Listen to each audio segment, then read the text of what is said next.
കന്യാകുമാരി അതിരൂപതയുടെ മാനേജ്മെന്റിനെ അഡ്വൈസ് ചെയ്യുന്ന വിശ്വാസികളുടെ ഒരു സമിതിയുണ്ട്. ആ സമിതി സഭാ നിയമപ്രകാരം രൂപപ്പെടുത്തി കേരളത്തിലെ മുഴുവൻ ഇടവകകളിലും തെരഞ്ഞെടുപ്പുകൾ നടത്തി ജനാധിപത്യ രീതിയിൽ ആ സമിതി രൂപവൽക്കരിച്ച് ആ സമിതിക്ക് ഒരു സെക്രട്ടറി ഉണ്ട്, പാസ്റ്ററൽ കൗൺസിൽ സെക്രട്ടറി. ആ പാസ്റ്ററൽ കൗൺസിൽ സെക്രട്ടറിയാണ് ഞാൻ നിങ്ങളെ അഭിസംബോധന ചെയ്തുകൊണ്ട് സംസാരിക്കുമ്പോൾ എനിക്ക് ഈ സംവിധാനത്തിന്റെ മാനേജ്മെന്റിൽ ഉൾപ്പെട്ടിട്ടുള്ള എന്റെ പ്രിയപ്പെട്ട വൈദികരോട് എനിക്ക് പറയാനുള്ളത് ഒരൊറ്റ കാര്യമാണ്. പ്രിയപ്പെട്ട വൈദികരെ, ഈസ്റ്റർ കാലത്ത് വലിയ ആഴ്ചയിൽ, ഇതുപോലെ ഒരു പീഡാനുഭവ ആഴ്ചയിൽ ഇത്രയും പാവപ്പെട്ട മനുഷ്യരെ തെരുവിൽ നിർത്തിയതിന് നിങ്ങൾ തമ്പുരാന്റെ മുമ്പിൽ കണക്ക് കൊടുക്കേണ്ടി വരുന്നതാണ്.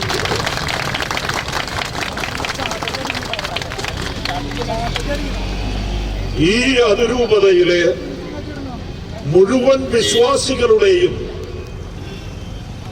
കാരണം ഞാൻ ഈ അതിരൂപതയിലെ ഒരു അംഗമാണ്, എനിക്കറിയാം നിങ്ങൾ എന്റെ മുമ്പിൽ നിൽക്കുന്ന ഈ ആളുകളിൽ മഹാഭൂരിപക്ഷം പേരും ഈ അതിരൂപതയിലെ അംഗങ്ങൾ തന്നെയാണ്. എനിക്ക് നിങ്ങളോട് പറയാനുള്ളത്, നിങ്ങൾ ഇവിടുത്തെ തൊഴിലാളികൾ മാത്രമല്ല, മറിച്ച് നിങ്ങൾ ഈ സ്ഥാപനത്തിന്റെ മുതലാളികൾ കൂടിയാണ് എന്ന് നിങ്ങൾ ഓർക്കണം. കാരണം ഇത് അതിരൂപതയുടെ സമ്പത്താണ്. ഇത് ആർക്കും വ്യക്തിപരമായി കിട്ടിയ സമ്പത്തല്ല. ഇത് ഈ അതിരൂപതയുടെ സമ്പത്താണ്. ഈ അതിരൂപതയിലെ വിശ്വാസികളുടെ പ്രതിനിധി എന്നുള്ള നിലയ്ക്കാണ് ഞാൻ നിങ്ങളുടെ മുമ്പിൽ വന്ന് നിൽക്കുക. നിങ്ങളുടെ മുമ്പിൽ ഞാൻ വന്ന് നിൽക്കാൻ കാരണം തന്നെ കഴിഞ്ഞ കുറെ നാളുകളായി നിങ്ങളുടെ സമരങ്ങൾ സാമൂഹ്യ മാധ്യമങ്ങളിലൂടെ ഞാൻ കാണുന്നുണ്ട്. നിങ്ങളുടെ സമരങ്ങൾക്ക് സാമൂഹ്യ മാധ്യമങ്ങളിൽ എതിരായും അനുകൂലമായും എഴുതിയ പോസ്റ്റുകൾ ഞാൻ കാണുന്നുണ്ട്. അങ്ങനെ കണ്ടപ്പോഴാണ് കഴിഞ്ഞ ദിവസം വളരെ പെട്ടെന്ന് ഈ സ്ഥാപനത്തിന്റെ ഒരു HR മാനേജറുടെ ഒരു പോസ്റ്റ് എന്റെ ശ്രദ്ധയിൽപ്പെട്ടത്. ആ HR മാനേജർക്ക് ഞാനൊരു മറുപടി പോസ്റ്റ് എഴുതി.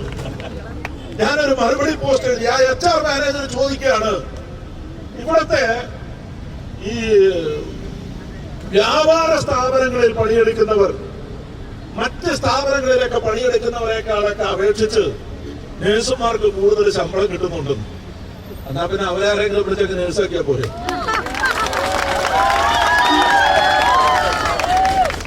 കഷ്ടപ്പെട്ട് പണിയെടുത്തൊരു പ്രൊഫഷണൽ കോഴ്സ് പഠിച്ചകത്ത് വന്നവരെ അതിന്റെ ഡിഗ്നിറ്റിയോടുകൂടി കാണാൻ, അവർക്ക് വേണ്ടുന്ന അഭിമാനം, ആത്മാഭിമാനത്തോടു കൂടി അവരെ കാണാൻ സഭാ നേതൃത്വവും ആശുപത്രിയുടെ മാനേജ്മെന്റും തയ്യാറാകണമെന്ന് മാത്രമാണ് ഞാൻ അഭ്യർത്ഥിക്കുന്നത്.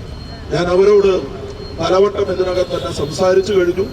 ഇതിനൊരു പരിഹാരം ഉണ്ടാക്കണമെന്ന് നിർബന്ധപൂർവം ആവശ്യപ്പെട്ടു കഴിഞ്ഞു.